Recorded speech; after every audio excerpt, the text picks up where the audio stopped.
Hello guys, welcome to my channel.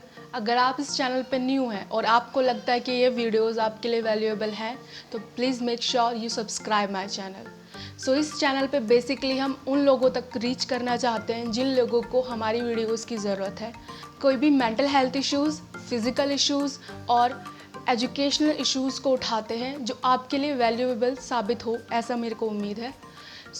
हम हर चीज़ के लिए टाइम निकाल लेते हैं और हमारे पास टाइम होता भी है, अगर वो एंटरटेनमेंट वर्ल्ड है, अगर वो अलग से कोई भी वर्क है उसके लिए। बट हम हेल्थ के लिए हमेशा टाइम निकालना भूल जाते हैं, या हमें लगता है कि हमारे पास टाइम ही नहीं है। जब हम पूरा शेड्यूल बनाते हैं तो हमें समझ ही नहीं आता कि हेल्थ के लिए टाइम कहाँ डालना है।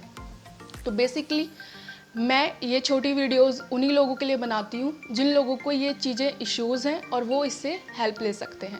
Hello guys, I am Bhavna Bhardwaj, an occupation therapist, और आज की इस वीडियो में हम बात करेंगे ऑस्टियोआर्थराइटिस इन हैंड के बारे में। तो आइए चलिए देखते हैं।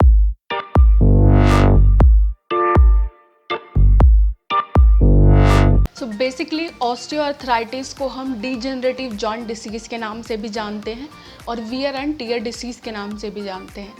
ये most common form of arthritis होता है। अर्थराइटिस आपको बहुत तरीके से देखने को मिल सकता है। बेसिकली इसमें क्या होता है, जो आपका प्रोटेक्टिव कार्टिलेज होता है, जो भी जॉइंट होता है उसके पास, अगर कोई भी जॉइंट है तो उसके एंड पॉइंट पे एक प्रोटेक्टिव कार्टिलेज होता है। जब भी आप कोई भी मूवमेंट करते हैं, अगर आप ये मूवमेंट कर रहे हैं या फिर आप ये मूवमेंट्स कर रहे हैं, तो बेसिकली ये जो कार्टिलेज होता है ये आपको कुशन प्रोवाइड करता है स्मूथ मोशन कराने के लिए। तो डीजनरेशन की वजह से या फिर विद इंक्रीजिंग एज ये डिटोरिएट होना स्टार्ट कर देता है। और क्या होता है, अगर ये फिनिश हो जाता है तो फिर आपका जो मूवमेंट होता है वो बोन टू बोन होता है। अब जब बोन टू बोन हो रहा है तो उसमें रब या फिर वो जब वो घिसेगी आपको पेन फील होगा, स्टिफनेस फील होगी। बेसिकली कुछ सिम्टम्स आपको दिखाई देते हैं, जैसे कि पेन फील होगा आपको जब आप कोई भी मूवमेंट करेंगे, आपको पेन फील होगा। अगर फ्लेक्शन एक्सटेंशन करते हैं या फिर कोई भी अबडक्शन एडक्शन करते हैं तो आपको पेन फील होता है। मॉर्निंग स्टिफनेस फील होती है। इसमें बेसिकली अगर आप इनएक्टिव या फिर मॉर्निंग स्टिफनेस होगी या फिर आप बहुत टाइम से इनएक्टिव फॉर्म में हैं, नॉर्मल सेडेंटरी बैठे हुए हैं, तो उसके बाद आपको स्टिफनेस फील होगी। लॉस ऑफ फ्लेक्सिबिलिटी हो जाती है। नॉर्मल जॉइंट जो इजीली हो पा रहा था अब वो उसमें खटकर शुरू हो जाती है या फिर पैसिवली करना पड़ता है। ग्रेटिंग सेंसेशन, खटखट जैसा आपको फील होता है, या फिर पॉपिंग क्रैकिंग साउंड सुनाई देती है कि एकदम जॉइंट लॉक हो रहा है और ओपन हो रहा है। उसके बाद आपको फील होता है कि आपका ना बोनी जो भी स्पाउट्स है वो निकल के आ रहे हैं बाहर को, हड्डियाँ दिख रही हैं आपको बाहर निकलती हुई जब भी आप कोई भी मूवमेंट कर रहे हैं। लास्टली आपको स्वेलिंग फील होती है, रेडनेस लगेगा, टेंडरनेस लगेगी उस जॉइंट के आसपास। तो बेसिकली ये सिम्टम्स या रिस्क फैक्टर्स किनको ज़्यादा होते हैं, ये प्रॉब्लम्स वुमेंस में देखने को ज़्यादा मिलती है, ओल्डर एज में देखने को ज़्यादा मिलती है।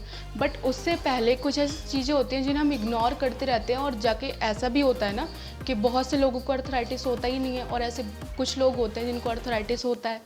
तो ऐसी कौन सी प्रॉब्लम्स है, लाइक मान लीजिए कोई भी रिपीटेटिव स्ट्रेस दे रहे हैं, आप एक ही जॉइंट को बार बार स्ट्रेस देते हैं, आपका कोई कीपैड का काम है या फिर एक स्पोर्ट पर्सन है आप, या फिर कोई भी आप काम कर रहे हैं तो उस तरीके से नहीं कर रहे हैं, ऐसे कर रहे हैं कि आपकी जॉइंट्स पे ज़्यादा स्ट्रेस हो रहा है। तो बेसिकली हम ये उन लोगों को देखने को मिलता है जो डाइट का अच्छे से ख्याल नहीं रखते, एक्सरसाइजेज नहीं करते हैं, कोई भी जॉइंट इंजरी हो रही होती है, रिपीटेटिव स्ट्रेन इंजरी को इग्नोर करते रहते हैं, तो या फिर कोई भी बॉन डिफॉर्मिटी होती है तो उन लोगों में देखने को ये ज़्यादा मिलती है। बेसिकली जो मैंने अभी सिम्टम्स आपको ऊपर बताए उन्हीं को देखते हुए आप फाइंड आउट कर सकते हैं, या डायग्नोस क्राइटेरिया उन्हीं के बेसिस पे हो सकता है कि आप फिज़िकल एग्जामिनेशन करें, आप देखें कि आपको टेंडरनेस दिख रही है, स्वेलिंग दिख रही है, या फिर बोनी स्पॉट्स दिख रहे हैं आपको, या फिर आप खुद एग्जामिन करें क्या आपको पेन फील हो रहा है, स्टिफनेस फील हो रही है आपको। उसके बाद आप एक्सरेज भी करा सकते हैं, उसमें भी आपको इजीली शो हो जाता है। अगर मैं ट्रीटमेंट पार्ट की बात करूँ तो ट्रीटमेंट पार्ट में बहुत सारी एक्सरसाइजेज हैं और सभी लोग बताते हैं। यहाँ पे हम खास तौर पे बात करेंगे ऐसे ट्रीटमेंट प्रोटोकॉल के बारे में जो बेसिकली टेम्परेरी ना हो, एक अच्छा रिजल्ट दे। मैं आपके उस जॉइंट को या कोई भी उस जॉइंट को रिवर्स तो नहीं ला सकता, बट जो भी फंक्शन है उसको कम से कम उसी जगह पे रोक सकते हैं और बेटर बना सकते हैं। सो अगर प्रॉपर ब्लड सर्कुलेशन होता है किसी भी जॉइंट पे या पूरी बॉडी में भी, तो हम ज़्यादा अच्छे रिजल्ट्स पा सकते हैं। तो इस वीडियो में बेसिकली मैं कवर करूँगी कुछ प्रिकॉशंस और कुछ सर्कुलेशन एक्टिविटीज़ जो आपके उस जॉइंट को बेटर कर सकते हैं। नेक्स्ट वीडियो में हम एक्सरसाइज प्रोटोकॉल डिस्कस करेंगे। तो बेसिकली अभी हम बात कर लेते हैं सर्कुलेशन के बारे में। तो सर्कुलेशन में टिप्स हैं कुछ, इस तरीके से आपको करना है। सो सबसे पहले बात करेंगे सर्कुलेशन प्रोसेस के बारे में। तो किस तरीके से आपको करना है, नॉर्मल हैंड्स को इस तरीके से लेना है, वार्म अप करना है। कैसे? आउट इन, इस तरीके से 10 बार करेंगे आप। 1 2 3 4 10 बार, ठीक है। इस वार्म अप के बाद आप करेंगे रब करना है अच्छे से अपने पाम सरफेस को प्रॉपरली। ये भी आप 10 की काउंटिंग तक ही करेंगे। उसके बाद ये पाम रब करने के बाद आप डॉर्सल साइड ऑफ हैंड को करेंगे। इस तरीके से हाथ को लेंगे और 1 2 3, ये भी आप 10 टाइम्स करेंगे सेम इस हाथ के साथ। 1 2 3 4 5 10 तक करना है, ठीक है। ये करने के बाद आप सीधा फिर वो सेम वार्म अप करेंगे इस तरीके से इन एंड आउट करते हुए। उसके बाद आपको नमस्ते पोजीशन लेनी है। नमस्ते पोजीशन में आपको स्ट्रेच करना है, रिस्ट स्ट्रेच। इस तरीके से एक तरफ जाएंगे ऐसे रिस्ट, फिर क्रॉस करेंगे अपने फिंगर्स को इस तरीके से और दोबारा रिस्ट स्ट्रेच करेंगे। स्ट्रेच करने के बाद पाम ओपन करेंगे। ये सब 10 टाइम्स करने हैं। उसके बाद फिंगर को नॉर्मल प्रेस करना है, ठीक है। 1 2 3, इसके बाद आप कर सकते हैं नॉर्मल क्रॉस करके स्ट्रेच करना है। फिंगर स्ट्रेच करेंगे। फिंगर स्ट्रेच के बाद ये भी आपको 10 के काउंटिंग तक करना है। इसके बाद आप करेंगे ये जो टेंशन होती है, मतलब मसल टेंशन हो जाती है इन बिटवीन योर फिंगर्स, उनको रिलीज़ करने के लिए नॉर्मल।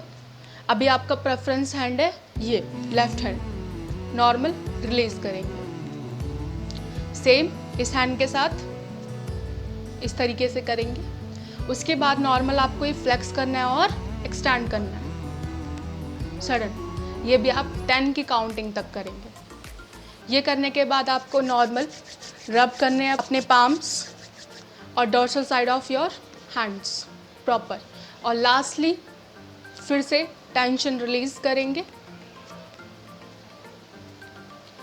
और इस तरीके से काम करेंगे अपने ब्लड सर्कुलेशन पे, जिससे जॉइंट में प्रॉपर ब्लड सप्लाई होगा और वो जॉइंट और एक्टिव एंड फंक्शनिंग लेवल पे अच्छा हो सकता है। सो बेसिकली ये हो गए सर्कुलेशन पार्ट। प्रिकॉशंस क्या होते हैं, एज एन ऑक्यूपेशनल थेरेपिस्ट मैं सजेस्ट करती हूँ कि हमें उन जॉइंट्स का ज़्यादा यूज़ करना चाहिए जो भी स्ट्रॉन्ग जॉइंट होते हैं। बेसिकली हम जैसे कि अगर मान लीजिए आप एक कंधे पे कोई भी बैग लेते हैं, एक शोल्डर पे लेते हैं, तो आप प्रेफर करें कि आप ऐसा बैग लें जो आप दोनों शोल्डर्स पे कैरी कर सकते हैं। या फिर अगर आप कोई भी झुकने वाली एक्टिविटीज़ ज़्यादा करते हैं, मान लीजिए आपको नी अर्थराइटिस है, तो आप अगर ऐसी झुकने वाली एक्टिविटीज़ ना करें, किसी तरीके से अपने वर्क मॉडिफिकेशन करें, तो उसकी भी आगे वीडियोस में बताऊंगी जिसमें और प्रिकॉशंस हम डाल सकते हैं। अभी जो हम कर सकते हैं प्राइमरी तौर पे, आप बेंचेस यूज़ करते हैं अपने शावर में, आप मेनली लॉन्ग हैंडल स्पून, या फिर अगर अर्थराइटिस है तो आपका ये पोजीशन अच्छे से नहीं हो पाती है, तो आप मॉडिफिकेशन यूज़ कर सकते हैं अपने स्पून में। आप कोई भी ग्रिप बड़ी बना लीजिए, असिस्टिव डिवाइसेस होते हैं, उनको ग्रिप को बड़ी बनाने के बाद आप उसे यूज़ कर सकते हैं। ऐसे बहुत सारे प्रिकॉशंस हैं। जैसे वर्क फटीग हो रहा है, अगर आपको मान लीजिए आप बहुत ज़्यादा लगातार काम करते हैं, फीमेल्स बैठती नहीं है, अगर एज भी हो गई है, प्रॉब्लम भी है, वो फिर भी काम करती ही हैं और ज़रूरी भी है। तो उसके बाद क्या होता है कि मान लीजिए अगर आपको काम है तो एक शेड्यूल बनाइए, ओके। वर्क सिंप्लीफिकेशन और एनर्जी कंजर्वेशन, इसमें क्या करेंगे आप, बेसिकली आपको अगर आपका आधे घंटे का टाइम है तो उसमें 10 मिनट का टाइम आप निकालिए, नॉर्मल बैठिए, ब्रीदिंग रिलैक्सेशन एक्सरसाइजेस कीजिए और अपने काम पे दोबारा जाइए। अगर एक्सरसाइज भी नहीं कर सकते तो नॉर्मल टाइम निकालिए और बैठिए। तो इस तरीके से अलग अलग मैनेजमेंट होते हैं जो आप अप्लाई कर सकते हैं अपने नॉर्मल डेली रूटीन में। और अगर एक्सरसाइज पार्ट की बात करें तो उसे हम फ्राइडे अपनी वीडियो में कवर करेंगे, जिसमें हम बेसिक तौर पे अर्थराइटिस की एक्सरसाइजेस बताएंगे जो आपके लिए हेल्पफुल होगी। तो अगर आपको कोई भी क्वेरी हो तो आप नीचे कमेंट बॉक्स में मुझसे पूछ सकते हैं। आप इंस्टाग्राम पे भी मुझे फॉलो कर सकते हैं, वहाँ पे भी मैं क्वेश्चंस के आंसर आपको देती हूँ। सो जिसको भी जिस चीज़ में प्रॉब्लम है आप मुझसे शेयर कर सकते हैं। और मिलते हैं नेक्स्ट वीडियो में। सो तब तक स्टे हेल्दी, स्टे सेफ, ख्याल रखिए।